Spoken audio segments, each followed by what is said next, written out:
뉴스에 시작합니다. 김윤수입니다. 대통령의 해외 방문을 두고 이렇게 평가가 엇갈린 적이 있습니까? 정치권이 이번 한일 정상회담 결과를 두고 벼랑 끝 대치 중입니다. 망국적 굴욕 외교를 심판하겠다는 야권의 으름장에 여권은 방일 성과를 토대로 이 같은 반발을 정면 돌파하겠다는 의지를 드러냈습니다. 먼저 대통령실과 정부 여당이 주말에도 회담 후속 조치를 마련하기 위해 발빠르게 움직이고 있습니다. 첫 소식 유주은 기자의 보도입니다. 대통령실과 정부, 국민의힘이 내일 한일 정상회담 후 첫 고위 당정협의회를 엽니다.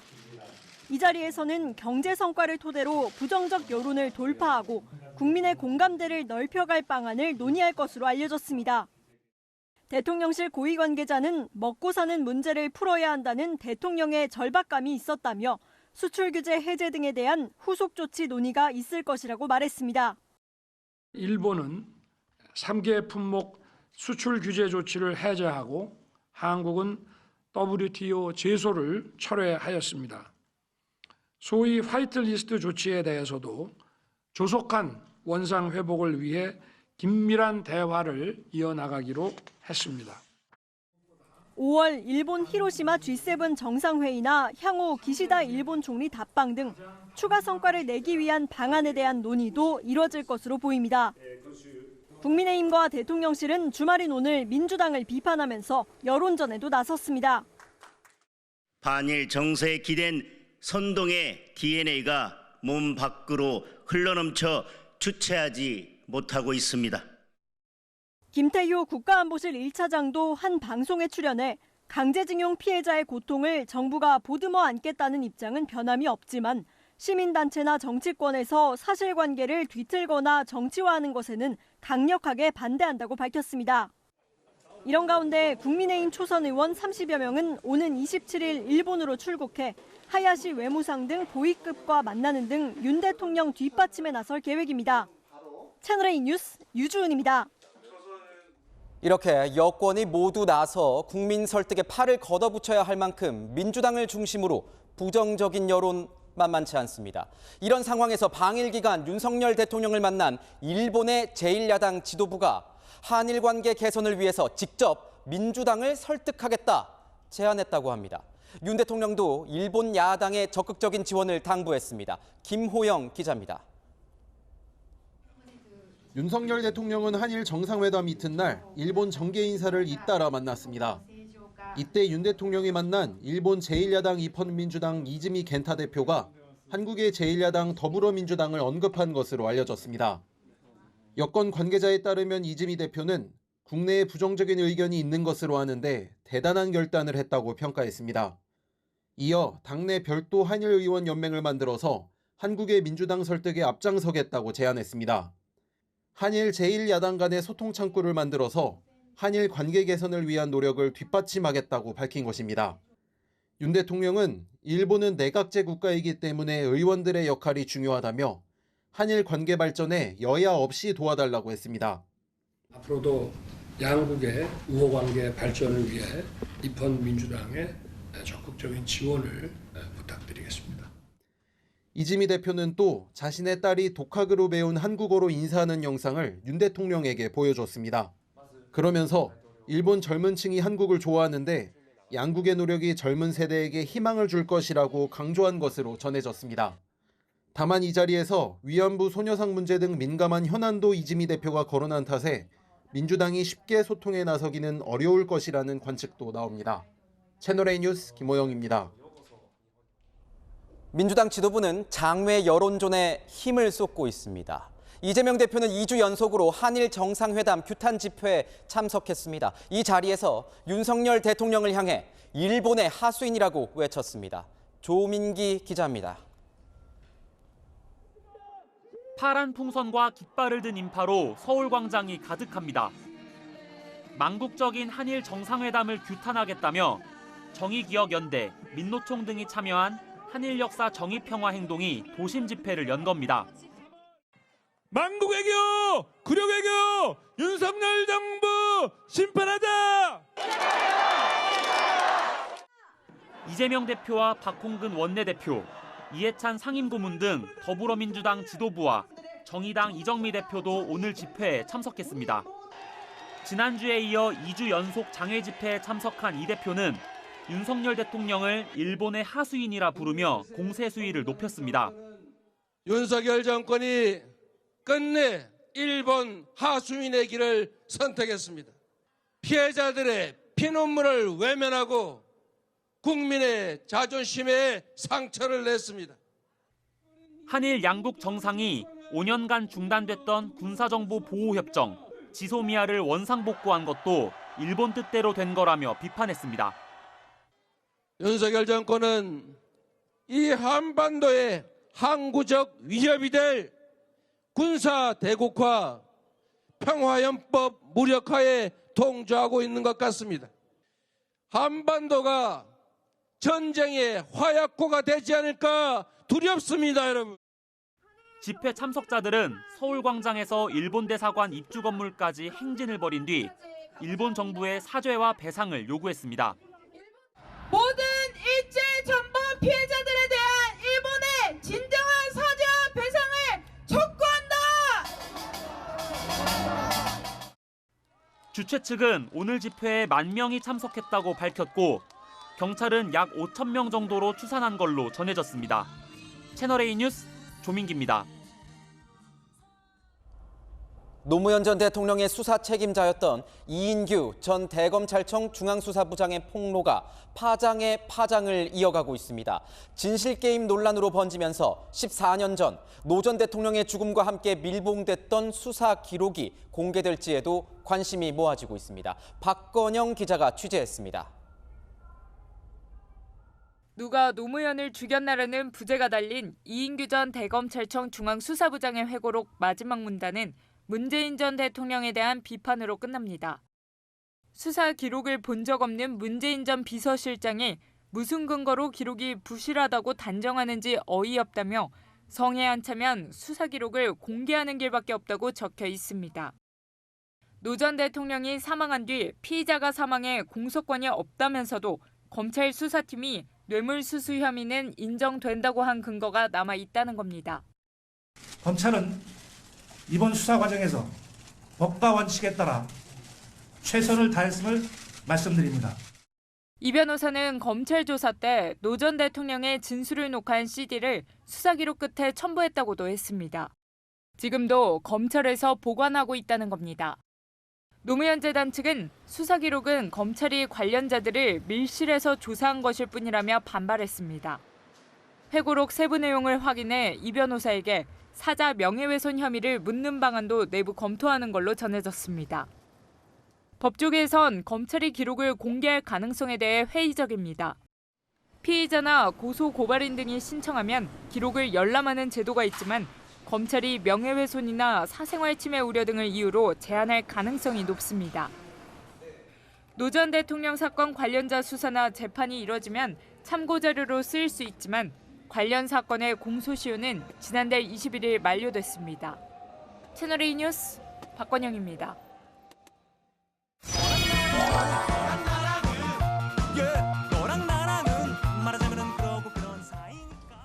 여랑야랑 정치부 최수연 기자와 함께하겠습니다. 첫 번째 주제 보겠습니다. 우리가 부하냐? 누구의 부하냐고 따지는 겁니까? 문재인 전 대통령입니다. 대표적인 비명계죠. 이상민 민주당 의원이 문 전 대통령을 향해 이렇게 얘기했습니다. 우리가 뭐 문재인 대통령 꼬봉입니까? 꼬봉입니까? 문 대통령이 지시하면 그대로 다 일사불란하게 움직이고 현직 대통령으로서 해야 될 말이 있고 안 해야 될 말이 있는데. 그러면서 문 전 대통령 뜻이 이러니 아무 말 말라는 지침으로 들리는데 더 모욕적이라고 밝혔습니다. 이상민 의원을 이렇게 반발하게 한 문재인 전 대통령의 발언은 도대체 뭡니까? 네, 박지원 전 국정원장이 지난주 경남 양산 사저에서 문재인 전 대통령을 만났다며 소개한 이 발언 때문입니다. 글쎄요, 문재인 대통령께서는 지금 현재 민주당이 총단합해서 잘해야 되는데, 잘해야 되는데 예. 그렇게 나가면 안 된다. 지금 이재명 대표 이외에 대안도 없으면서 자꾸 무슨 그 정도 얘기하셨어요. 그 정도 얘기. 박지원 전 원장 이 얘기를 들어보니까 이재명 대표 퇴진 필요성을 얘기하는 이 비명계 의원을 문 전 대통령이 겨냥했다 이렇게 표현해도 될까요? 겨냥한 겁니까? 네, 박지원 전 원장의 주장대로라면 문 전 대통령이 이재명 대표를 지지한 것처럼 보일 수 있습니다. 그러나 한 친문계 의원은 당이 잘 되기를 바라는 문 전 대통령의 마음은 이해된다면서도 둘 사이의 대화를 정치에 끌어들이는 모습은 아쉽다며 불편한 심기를 드러냈습니다. 당원들 사이에서도 해석이 갈리는데요. 친문 지지자들은 박지원 말은 믿을 게 못 된다는 반응을 보였습니다. 이 대표 지지자들은 역시 문 전 대통령이라는 반응과 굳이 대안이 없다는 말을 해야 했냐는 비판도 나왔습니다. 간접적으로 소개된 발언으로 이렇게 갑론을박이 벌어지는 걸 보니 문 전 대통령의 영향력은 여전한 것 같습니다. 네, 두 번째 주제 보겠습니다.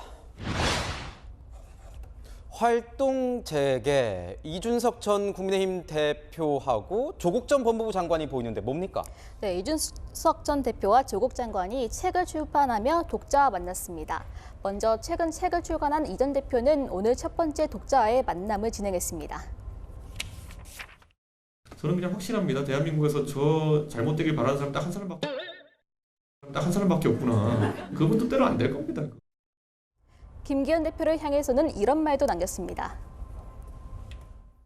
사실 공교롭게도 제가 같이 일했던 최고위원 명단과 지금 최고위원들 명단이 비슷합니다. 대표 말 안 듣겠다고 회의 자리에 소리친 분도 계시고 선거 나가려고 때려치고 나간 분도 계시고 김기현 대표의 이런 걸 잘 돌파하길 기대합니다. 지금 보니까 이 실명 거론 없이 우회적으로 비판하는 이 전 대표 스타일은 여전한 것 같습니다. 이 전당대회선 졌지만 다시 정치 활동을 하는 것 같습니다.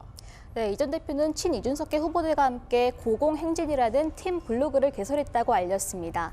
내년 총선이 기다리고 있는 만큼 세력을 보여주기 위해 장외 정치에 나선 것으로 보입니다. 그런데 조국 전 장관도 어제 팬들과 만났다고 하던데요. 조 전 장관은 어제 북 콘서트를 열었습니다. 아무리 해명하고 소명해도 결정권이 없어 정신적으로 많이 위축됐다면서 강한 근력 운동을 하고 있다고 근황을 알렸습니다. 딸 조민 씨도 이 자리에 함께했는데요. 조 전 장관의 MBTI가 ISTJ라면서 청렴결백한 논리주의자라고 소개했습니다. 이준석 전 대표와 조국 전 장관 여전한 존재감을 보이면서 지지자들과 소통에 나서고 있는데요. 반쪽이 아닌 많은 국민이 공감할 수 있는 소통이기를 기대해 보겠습니다. 네, 지금까지 야랑이었습니다. 지금은 줄긴 했지만 한때 북한은 전 세계 12개 나라에서 130개가 넘는 해외 식당을 운영했습니다. 이 북한 식당의 주 고객은 우리나라 교민들이나 관광객들입니다. 그런데 웬일인지 최근 중국의 북한 식당들이 한국인들만 콕 집어서 문전박대하고 있답니다. 베이징 공태현 특파원이 북한 식당을 직접 찾아서 그 이유를 물었습니다. 중국 베이징 내 한국인 밀집 지역에 있는 북한 식당 옥류관. 손님이 입구에 들어서자 국적을 확인합니다. 한국 사람. 아니요, 한국 사람. 네? 여긴 중국 사람. 같이 간 중국인이 왜 한국인은 나가야 하냐고 묻자 책임을 한국에 돌립니다. 언제부터요? 언제부터 그렇게 했어?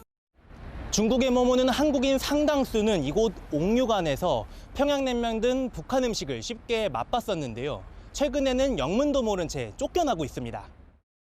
인근의 또 다른 북한 식당도 한국 손님의 출입을 제한했습니다. 한국 사람은 못 먹어요. 우리 시장을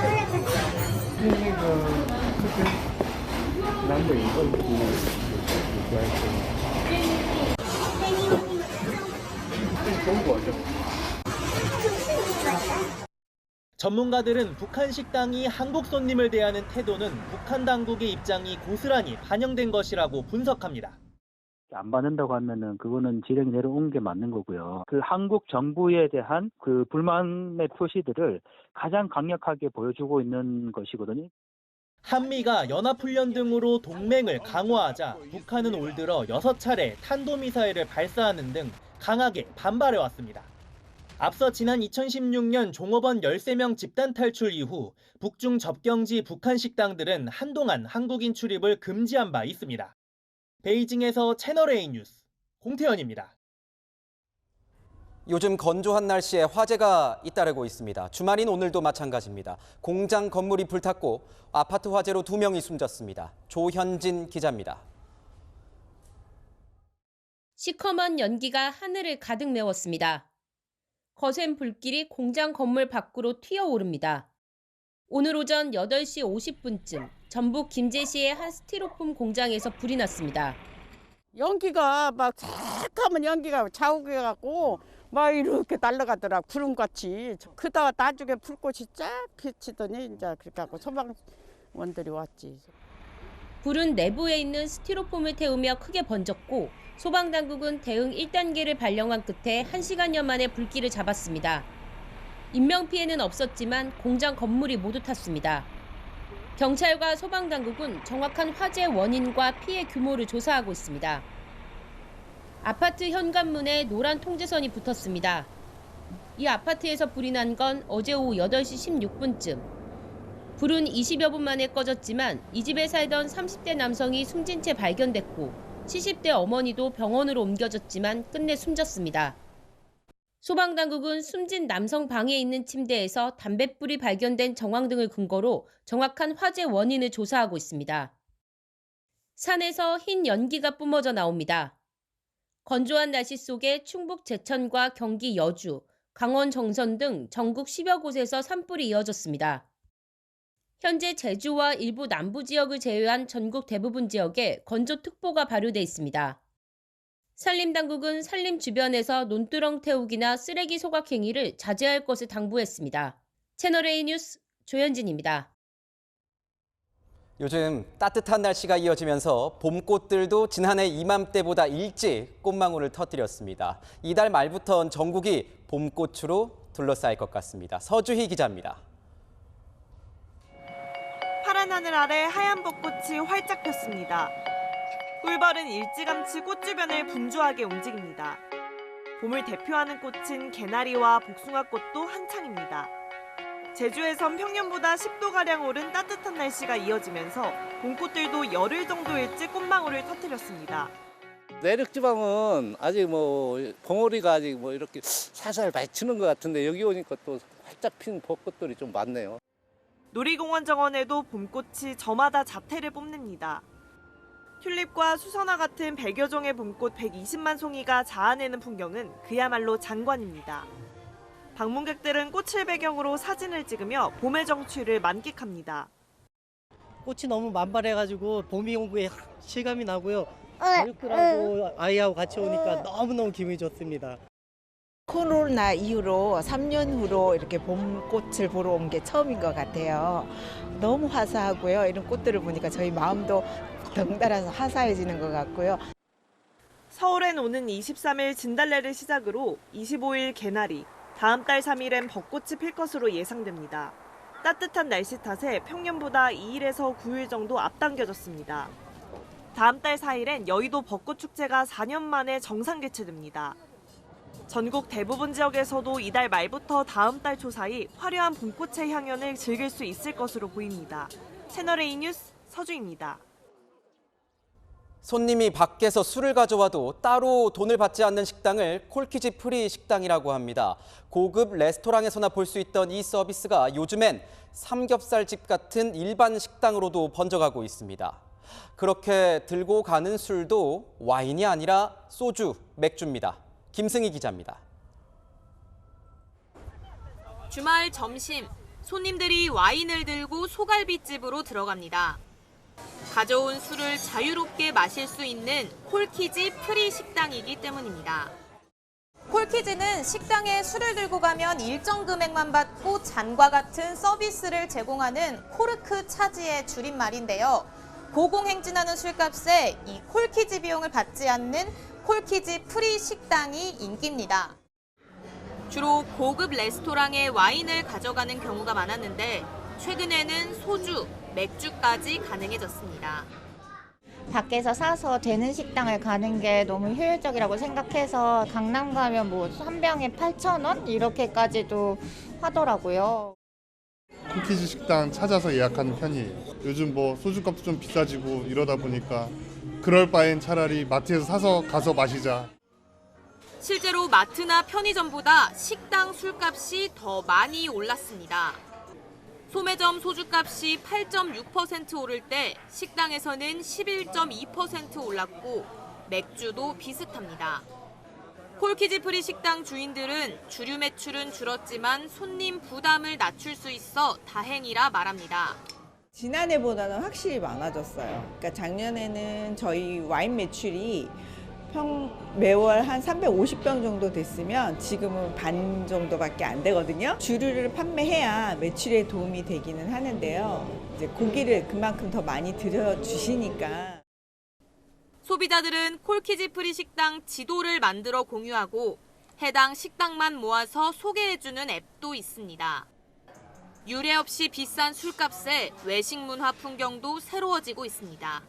채널A 뉴스 김승희입니다. 세종시와 제주도에서 프랜차이즈 카페를 운영하는 점주들 요즘 뿔이 났습니다. 두 지역에서만 시범적으로 시행되고 있는 일회용 컵 보증금제 때문입니다. 무슨 일인지 김태영 기자가 취재했습니다. 세종시의 한 프랜차이즈 카페에서 커피를 시켜봤습니다. 컵 보증금 한 잔 300원 포함해서 4,000원입니다. 일회용 컵을 쓰면 보증금을 내게 하고 소비자가 반납하면 돈을 돌려주는 일회용 컵 보증금제입니다. 지난해 12월부터 세종과 제주 지역 프랜차이즈 카페 520여 곳에서 시범 운영되고 있습니다. 돈이 다시 들어오니까 괜찮은 것 같고. 하지만 컵 반납 후 돈을 돌려받는 절차가 번거롭다는 목소리도 만만치 않습니다. 환급을 받으려면 별도 앱을 설치해야 하고 대부분 음료를 산 곳과 같은 브랜드 매장에서만 반납이 가능합니다. 실제 시행 석 달 동안 회수율은 세종 40%, 제주 30%에 그쳤습니다. 일회용 컵 10개 중 6, 7개는 회수가 안 되는 겁니다. 뭐 어플을 깔으라고 하고 약간 좀 복잡하고 좀 어르신분들은 모르고 쉽게 버리고 이런 분들은 많겠다라고 생각을 했는데 점주들도 고민이 깊습니다. 제도가 잘 알려지지 않은 탓에 돈을 더 받는다며 손님들로부터 항의를 받는 경우가 속출하는 겁니다. 가게 망하라고 하신 분도 있고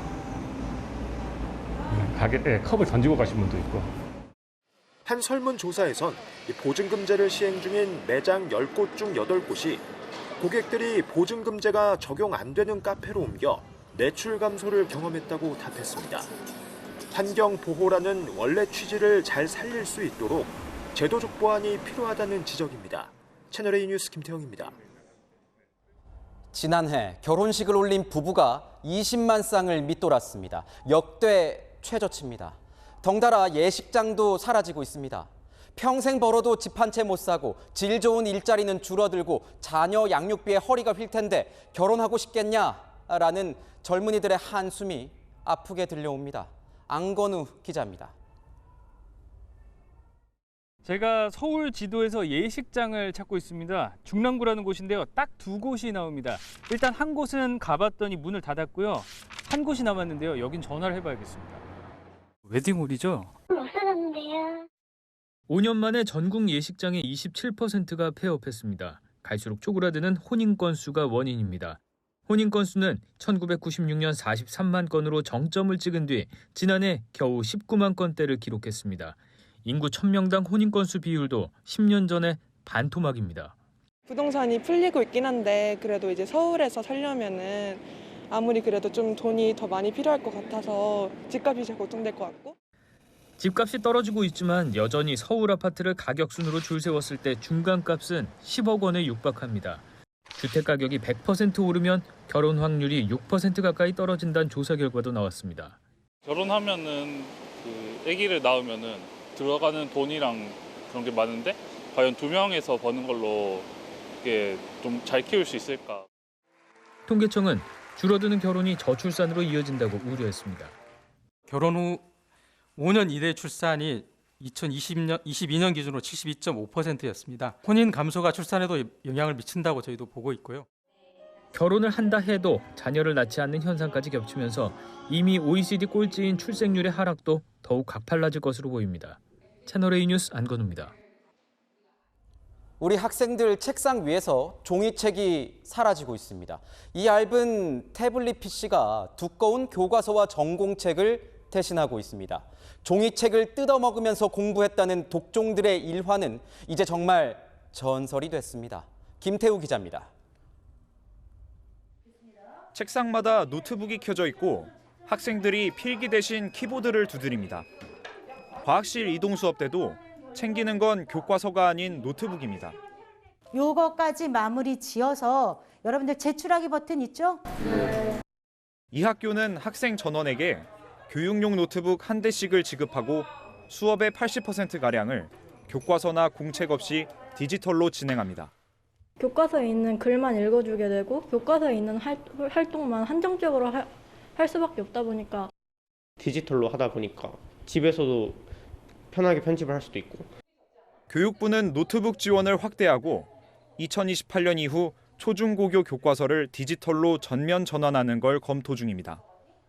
두꺼운 전공 서적을 품에 안고 다니는 대학 캠퍼스의 모습도 달라졌습니다. 절반 넘는 수강생이 종이책 대신 노트북이나 태블릿 PC로 필기합니다. 전공 서적은 PDF 파일로 내려받고 과제 제출도 온라인으로 바뀐 지 오래입니다. 코로나 상태에서 비대면 중심으로 진행하는 강의의 시스템이 갖춰지면서 과제를 평가하는 과정에서도 모두 다 온라인으로.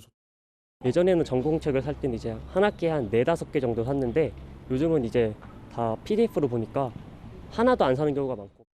책장을 넘기고 펜으로 꾹꾹 눌러 필기하고 몸보다 큰 가방을 들고 다니던 모습도 추억이 되어가고 있습니다. 채널A 뉴스 김태우입니다. 요즘 미술품을 전시하는 갤러리엔 이런 말이 돕니다. 달 항아리 그림 안 걸린 곳이 없더라. 온유한 색감 때문인지 재물과 복을 불러온다는 속설 때문인지는 모르겠지만 특히 MZ세대가 그 매력에 푹 빠졌다고 합니다. 조현선 기자입니다. 보석처럼 새하얗게 빛나는 달 항아리 옆으로 포즈를 잡고 청자의 화려함을 놓칠세라 부지런히 사진에 담습니다. 최근 인기인 이 전시는 앞으로 2주치 티켓이 모두 팔렸습니다. 통상 어르신 문화로 여겨졌던 고 미술전에 2030 젊은 세대를 발길이 끊임없는데요. 이 전체 관람객 중 70%가 2030 세대로 거의 매일 매진 상태입니다. 나만의 특별함을 원하는 젊은이들이 낯선 도자기로부터 뜻밖의 매력에 빠지면서 입소문이 난 겁니다. BTS RM의 달 항아리 사랑도 이들의 관심을 불지폈습니다. 원래는 되게 고리타분하다고 생각했는데 생각보다 아름답다는 생각을, 취향과 어떤 그런 관점의 다양성이 좀 생길 수 있는 것 같고 나도 모르는 취향이 있을 수 있구나. 할머니 집에 가면 옹기 이런 느낌으로 봤다가 예쁜 것 같고 그리고 좀 청아한 느낌이 들었습니다. 인스타그램에 이제 업로드하고 표면의 선명한 갈색빛은 의도하지 않았던 오묘함을 더해줍니다.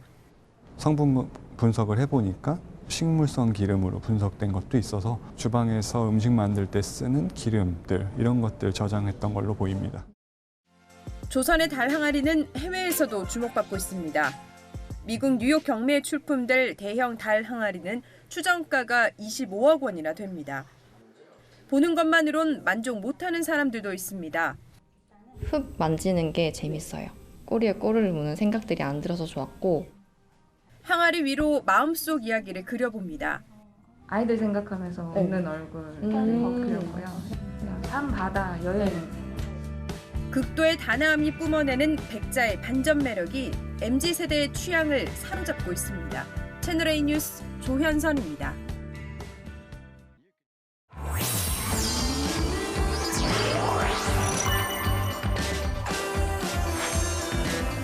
오픈 인터뷰, 오늘은 영화 감독으로 돌아온 개그맨 박성광 씨를 모셨습니다. 어서 오십시오. 네, 안녕하십니까. 반갑습니다. 감독으로 돌아온 박성광입니다.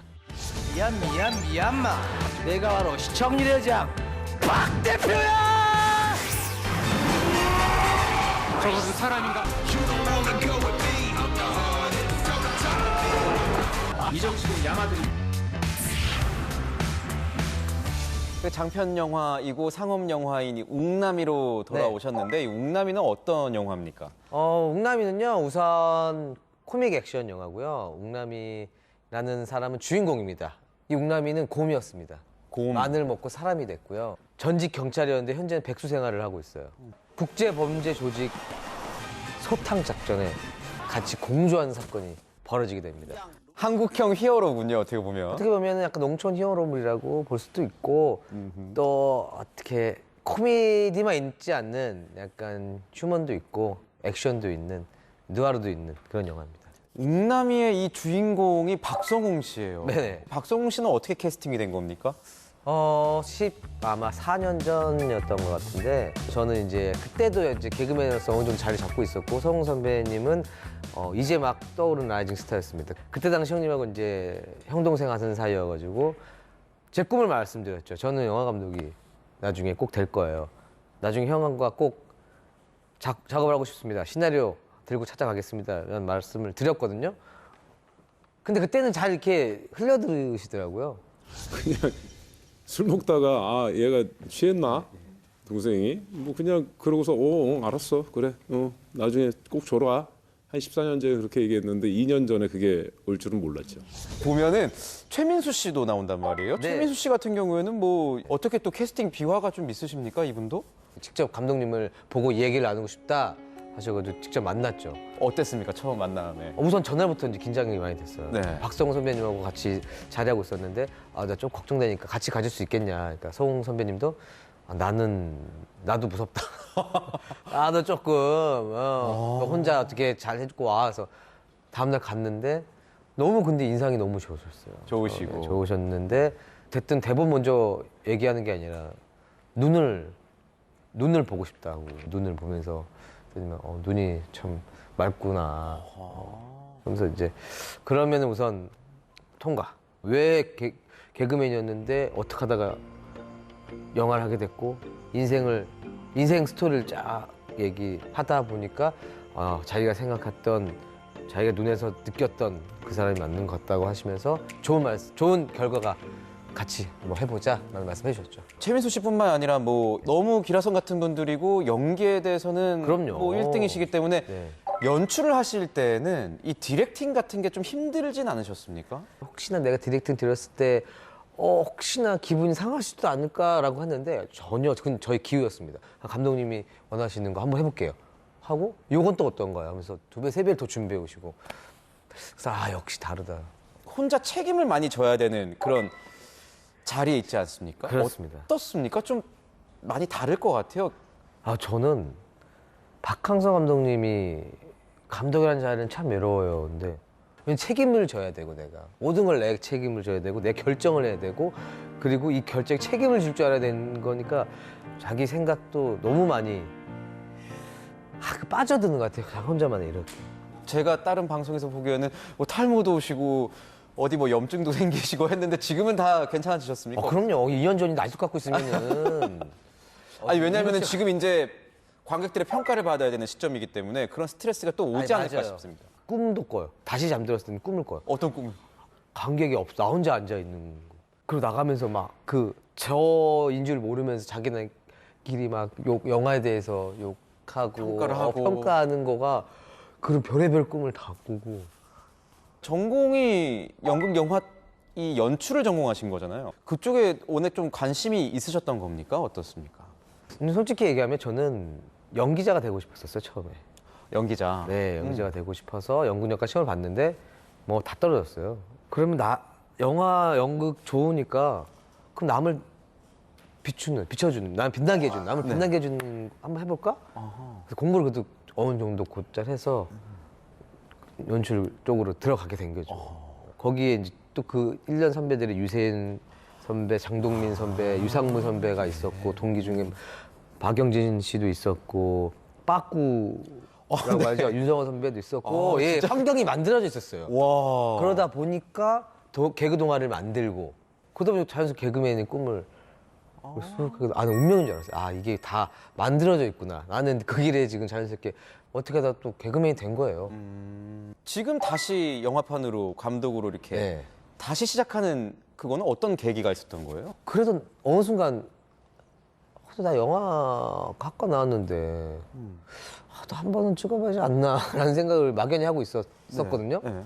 그러다가 시내 땡땡 잡지 기자님하고 인터뷰를 하게 됐는데 네. 이런 영화제가 있는데 한번 찍어봐요.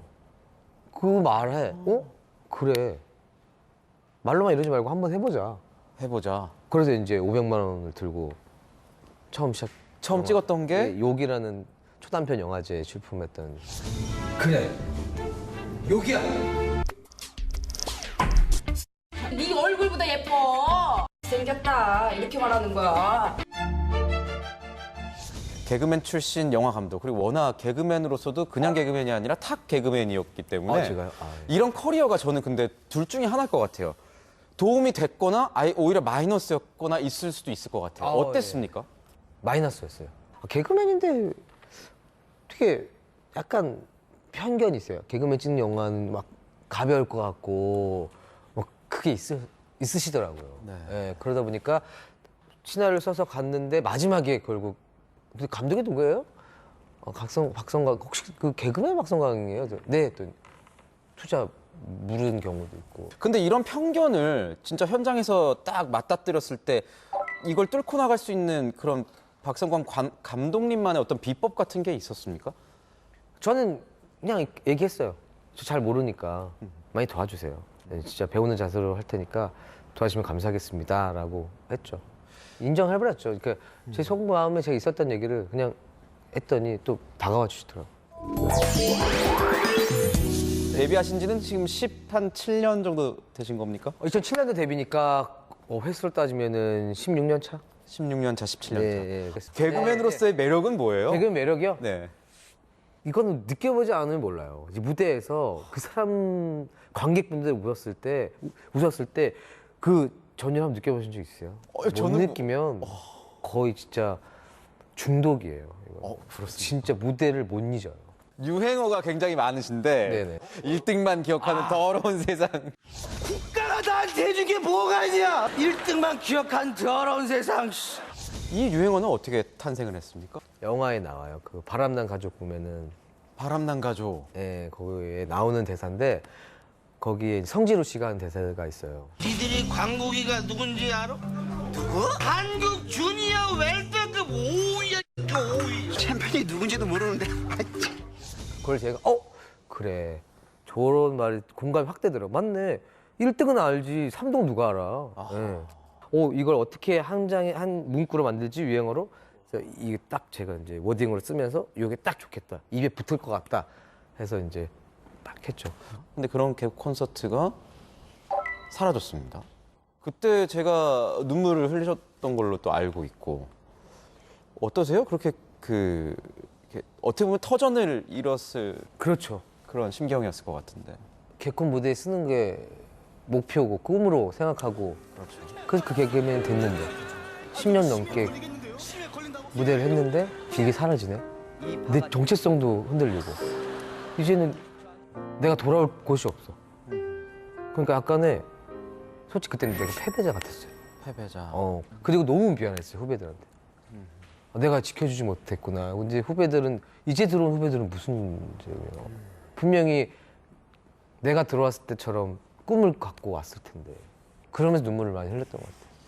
지상파에서 이제 개그 프로그램 신설 논의가 되고 있다 뭐 이런 얘기들이 나오고 있길래. 맞아? 네, 맞아요. 박성광 씨가 다시 설 수 있는 가능성이 있는 건지도 궁금하거든요. 저는 지금도 개그맨이고 지금 이 자리에 이제 감독으로 초대받았지만 저는 이제 개그맨이고 코미디언이기 때문에 언제든 저는 다시 돌아가고 싶고 근데 후배들의 자리는 뺏고 싶지 않다. 뺏고 싶지 않다. 네. 그게 이제 제 철칙입니다. 개그맨이자 영화 감독 박성광 씨와 함께했습니다. 감사합니다. 감사합니다. 따뜻한 날씨에 남부 곳곳에선 벌써 벚꽃 소식이 들려옵니다. 휴일인 내일도 맑고 따뜻한 날씨가 나들이길을 반기는데요. 다만 일교차가 큽니다. 입고 벗기 쉬운 옷을 가져가시면 좋습니다. 자세하게 보면요. 아침 기온 서울은 3도, 대전은 0도로 이른 시간 나가신다면 쌀쌀하실 겁니다. 최고 기온은 서울 15도, 대전 18도, 광주와 대구는 19도까지 올라서 오늘만큼 따뜻하겠고요. 다음 주에는 이보다 더 높은 기온으로 봄 기운이 더 완연해지겠습니다. 한편 전국 대부분 지역에 계속해서 건조특보가 발효 중입니다. 나들이길 높은 먼지 농도도 염두에 두시면 좋겠습니다. 날씨였습니다. 경제협력개발기구 OECD가 올해 세계 경제 전망치를 발표했습니다. 기준보다 0.4%포인트 올린 2.6%입니다. 하지만 우리나라는 뒷걸음질 쳤습니다. 기존 전망치보다 오히려 0.2%포인트 내려잡았습니다. 더 큰 걱정은 이런 침체가 일시적 현상이 아닌 추세로 자리 잡진 않을까 하는 겁니다. OECD는 이대로 가다간 10년 뒤 우리의 잠재 성장률이 0%대가 될 수도 있다고 경고했습니다. 경직된 노동시장, 미래 핵심 산업마저 발목 잡는 각종 규제들, 세계 최저 출산율까지. 뼈를 깎는 체질 개선이 없다면 암울한 전망은 현실이 되는 겁니다. 올해 우리나라에는 예년보다 봄이 빨리 왔다는데 우리 경제의 봄은 언제 올지 궁금합니다. 마침표 찍겠습니다. 봄은 스스로 오지 않는다. 뉴스A 마칩니다. 고맙습니다.